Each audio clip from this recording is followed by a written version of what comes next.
Rieccoci, primo Inter Pares, appuntamento del mercoledì, siamo in diretta sulla pagina Facebook, vi ricordo, scusatemi se lo dico però devo dirlo, che da domani non saremo più sul canale 12 ma saremo sul 19, ecco risintonizzate il vostro televisore, non solo noi ma tutte le altre emittenti bisogna risintonizzare perché c'è stato un cambiamento epocale per quanto riguarda la comunicazione televisiva, quindi dovete risintonizzare per poter vedere i canali, c'è chi è rimasto nel proprio canale e chi invece lo cambia, noi saremo il 19 in Veneto, il 16 a Trento, il 15 a Bolzano, il 14 in tutto il Friuli. Ho interrotto, devo dirvi che prima di tornare a lei, che è una trasmissione che mi sta piacendo molto e credo sia anche di aiuto per i telespettatori e anche per chi ovviamente avrà necessità di aiuto, credo che proprio anche i padovani saranno dopo questa trasmissione qualcuno disponibile, anzi più di qualcuno disponibile a darlo.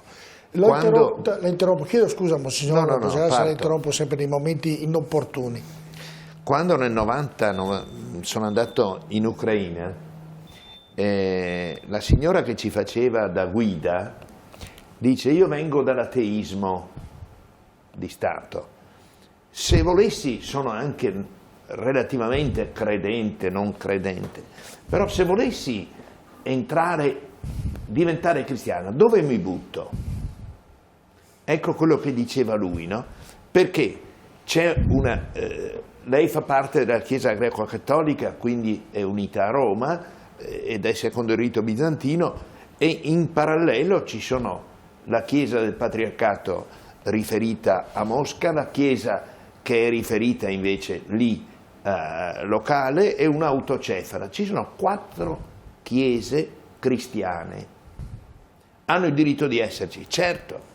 Però semplicisticamente è difficile essere uniti quando ci si divide già sul religioso, soprattutto se dietro a queste divisioni non ci sono solo motivi teologici, ma divisione culturale della realtà, perché in realtà l'intervento di Kirill domenica è stato una visione non solo imperialistica, ma sacrale messianica, che è quella che ha sempre avuto questa missione che si è assunta di terza Roma, la Russia. E perché non mollano Kiev? Perché sono le radici della loro fede. Nel 1988 hanno fatto... Passiamo la cartina, chiedo la regia gentilmente dell'Ucraina, per favore. Prego. Nell'88 hanno fatto il millennio della fede in Russia, della fede in chiave ortodossa. Bene, è nata a Kiev.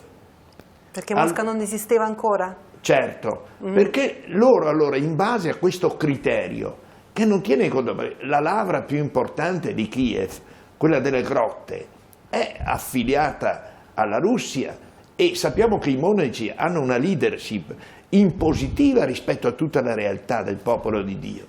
Allora queste visioni precipitano in una collusione politica che noi abbiamo ridotto a cesaropapismo, ma in realtà è una visione che fa sì che ci sia il braccio secolare e il braccio regolare che si aiutano, che si giustificano.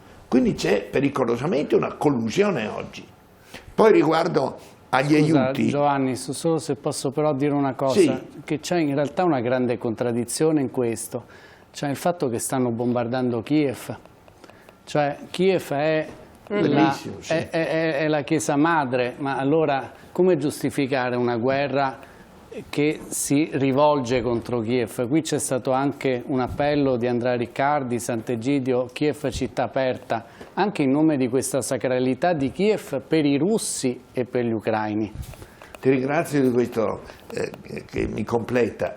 Poi riguardo agli aiuti, io mi sono meravigliato, ma grazie a Dio, del mio vescovo che subito ha accolto questi 60 orfani e ha dato disponibilità, e le parrocchie sono tutte allertate non solo dalla Caritas ma di un impegno concreto per dare spazi, per dare non solo strumenti o aiuti, ma anche creare alloggi, accogliere, e questa è una scuola molto importante per la Chiesa Cattolica e che vorremmo dare semplicemente ai nostri fedeli per fare un corso accelerato di ospitalità, che è secondo il Vangelo e secondo le urgenze dei tempi. Allora, la Chiesa è ben disposta, parrocchie, e per ultimo la Caritas.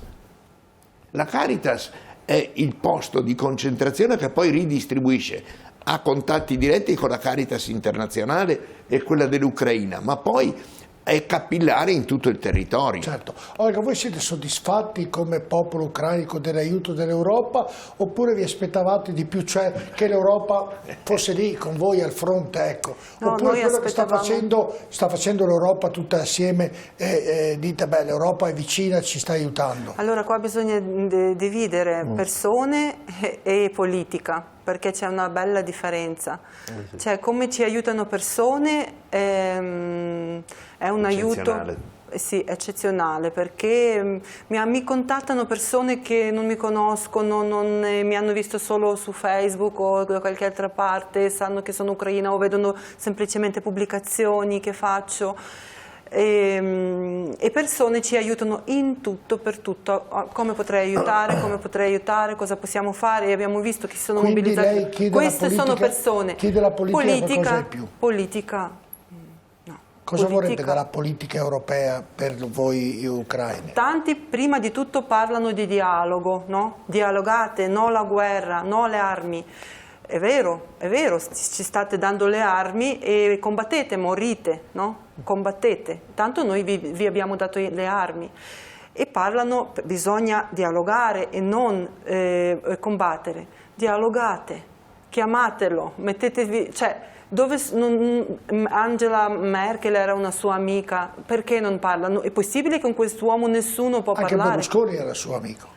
Ma dove sono? Perché non ci aiutano? Noi non riusciamo, il nostro presidente non riesce a parlare, il nostro governo adesso che è in guerra logicamente è difficile, però il mondo è grande, non c'è nessun diplomatico, non c'è nessuna persona saggia, nessuna persona intelligente che riesce a prendere questo personaggio.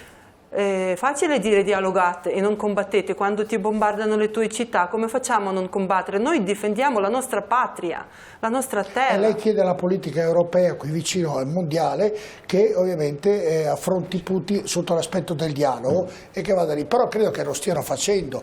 Anche la Cina ha detto smettete. Ma che non è è molto, che uno deve dire smetti Putin e Putin smette. Cosa dovrebbe fare secondo lei? Abbiamo visto come ha trattato il suo ministro della difesa, quindi sembra che cosa dovrebbe fare? Con un uomo così cosa si dovrebbe fare? Io se sapessi io andrei, dico andiamo tutti a piedi là nel suo bunker, sotto il bunker a parlare, io vado, parto. No, sono d'accordo con lei Olga, però non è facile, questo dico, il dialogo. Ad esempio il popolo non si alza, popolo russo. Vede Olga, quello che dicevo prima a Monsignor Busegan, il dialogo rispetto alle bombe, la bomba basta premere un bottone, il dialogo ha bisogno di tempo. Ma avevamo il tempo prima. È quello che le ho chiesto. Abbiamo perso. Ho chiesto prima, dal 2014 Pontelli ci si poteva. Come sempre la vita nostra è un po' complessa. Io non andrei... Oppure Pontelli fanno apposta per renderla complessa. Io non credo che facciano apposta perché tutti ci hanno da rimettere da una guerra. Non nella guerra, nel non trovare, ma in tutte le cose banali, in questo caso in cose importanti, di trovare degli accordi. Se come diceva Olga, questa guerra era programmata nel 2014, in 8 anni cerchi di dialogare o con le buone o mettendo anche un armamento che ti difenda su un aspetto. Partiamo dal 2014. Il 2014 è stato l'anno delle Olimpiadi di Sochi, giusto? Olimpiadi invernali di Sochi. Chi è stato l'unico rappresentante istituzionale europeo che è andato alla manifestazione di inaugurazione?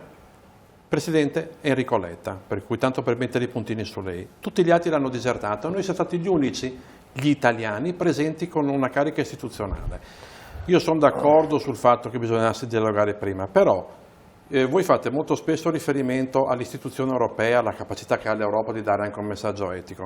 Allora, da 1 anno e mezzo, il direttore della CIA, Burns, che è l'ex ambasciatore degli Stati Uniti a Mosca, quindi una persona decisamente a conoscenza delle dinamiche politiche, istituzionali moscovite e russe in generale, avevano la certezza assoluta e matematica che lui sarebbe partito per una guerra. Burns è andato decine di volte a Mosca parlando con Tizio e con Caio per cercare di portarlo sul piano della razionalità questo suo delirio nazionalista. Nel frattempo è venuto 2 o 3 volte in Europa a mettere le istituzioni europee sull'avviso: guardate che questo probabilmente farà una guerra. Non gli hanno creduto, gli è stato risposto: ma no, è impossibile, non lo faremo. Tanto è vero che l'Unione Europea, parliamo di un anno fa, coniò la famosa politica del stop dai motori a scoppio, viaggiava sulla onda dell'ambientalismo, quando sapeva benissimo, perché gli era stato detto dal capo della più grande intelligence del mondo, che Putin era pronto a fare la guerra, e noi ci siamo passati sopra. Per cui rifarsi all'Unione Europea è giusto, ma l'Unione Europea non è un'istituzione vuota, è fatta di persone. Finché noi mandiamo personaggi di serie B in Europa, questo è il risultato. Succede. Prima di passare sotto l'aspetto economico, dove dopo vi coinvolgerò, Olga, avete la percezione, tutti i grandi strateghi dicono che questa guerra deve durare il più possibile, cioè nel senso che l'Ucraina riesca a difendersi il più possibile,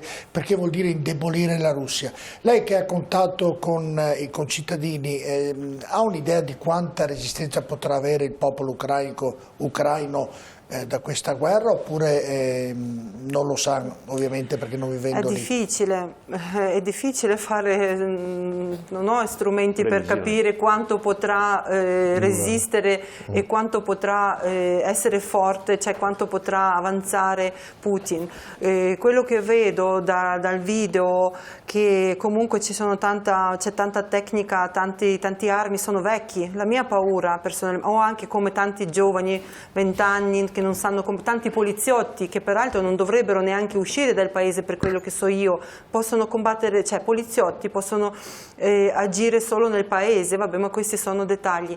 E vedo armi vecchi o soldati non esperti, giovanissimi o non esperti. La mia paura è che lui tiene per altri attacchi, magari esercito più forte o le armi più potenti. Ma questo indebolisce Ucraina. Dalle notizie che lei ha, al di là di tutto quello che lei ha detto, che ne è ovviamente a conoscenza, perché conosce ovviamente i suoi concittadini, sotto un aspetto dell'armamento di difesa, quel poco che ha, l'Ucraina ha delle armi da difendersi nei confronti di questa corazzata che è la Russia? Per adesso Ucraina si difende molto bene, già che non hanno preso, praticamente hanno preso solo una città giù nel capoluogo che è Kherson, e non hanno preso altre città, però li hanno distrutti. Non si sono e questo è già, diciamo, dice che l'Ucraina riesce a respingere, però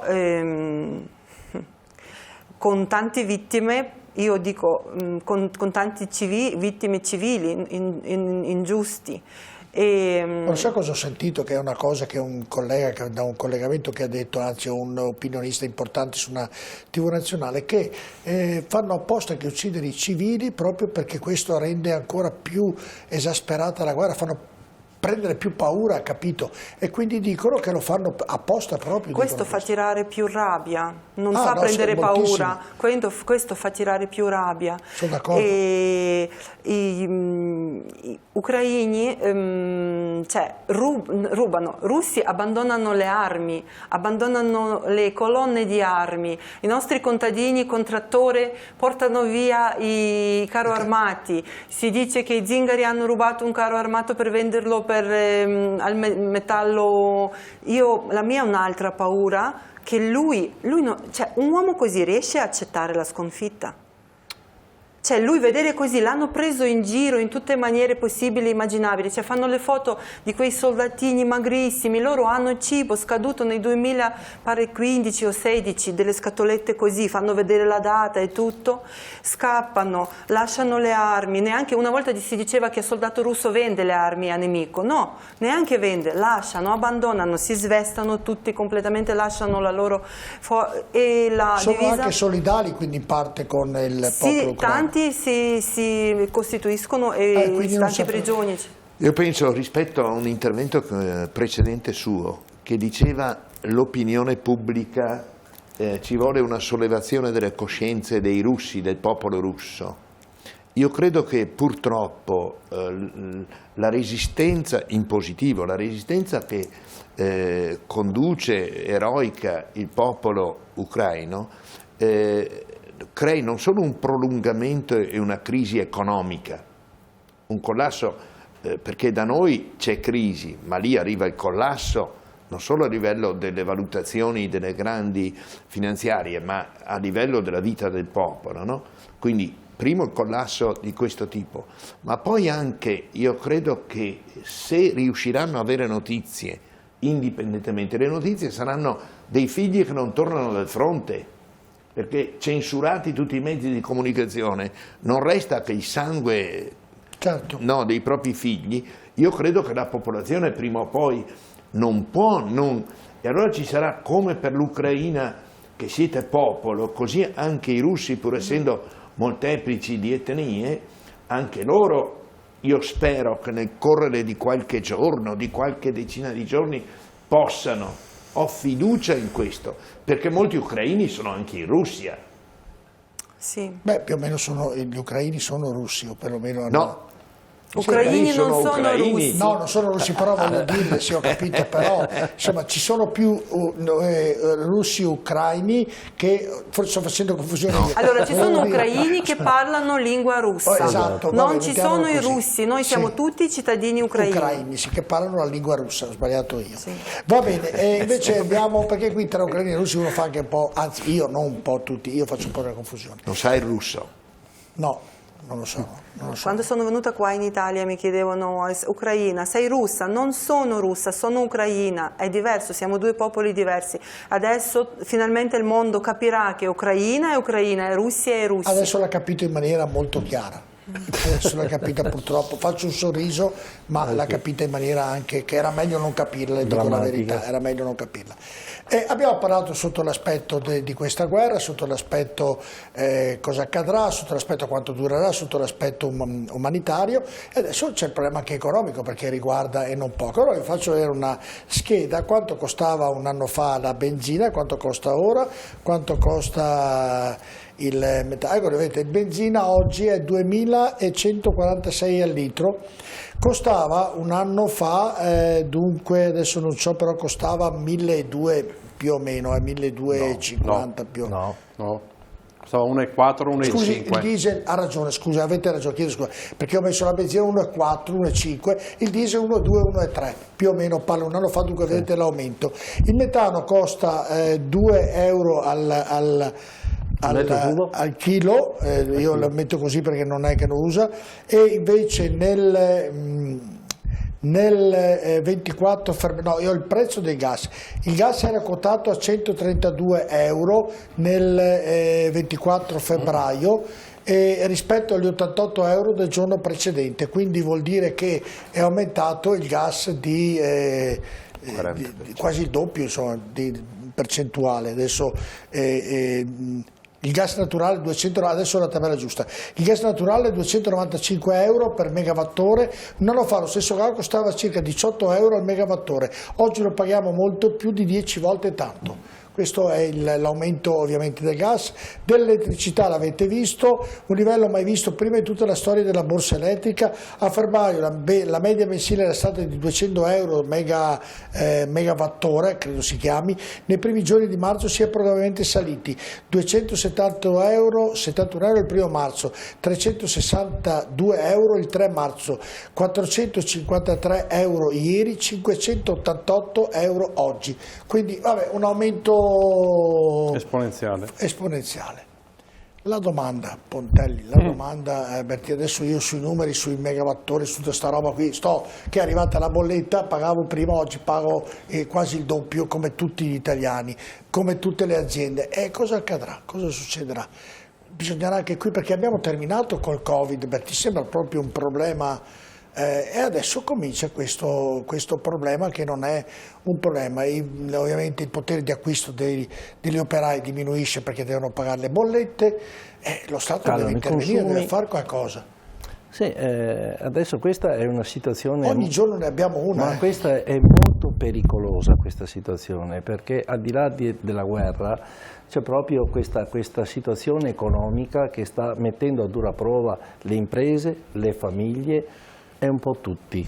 Perché? Perché le imprese non riescono più a sostenere questi aumenti che non erano aumenti naturali o aumenti così, questi sono aumenti esponenziali che poi quelli che sono energivori, che mangiano tanta energia, non è che sia aumentata di 10 volte, è aumentata di 20 volte, perché più consumi, più il valore aumenta, perché aumentano anche tutte le accise, l'IVA, aumenta tutto. Viene meno l'economia in scala dei costi energetici. Cosa si potrà fare? Questa è la domanda che chiedo a voi economisti. Allora, qui siamo in ritardo come paese, perché non è mai stato pensato a una... No, ma non è questo, non è mai stata pensata una politica, energetica di autosostenibilità come hanno fatto altri paesi. Allora, se noi vediamo che altri paesi... Sì, ma adesso noi siamo tagliati fuori dal mondo perché non siamo più competitivi.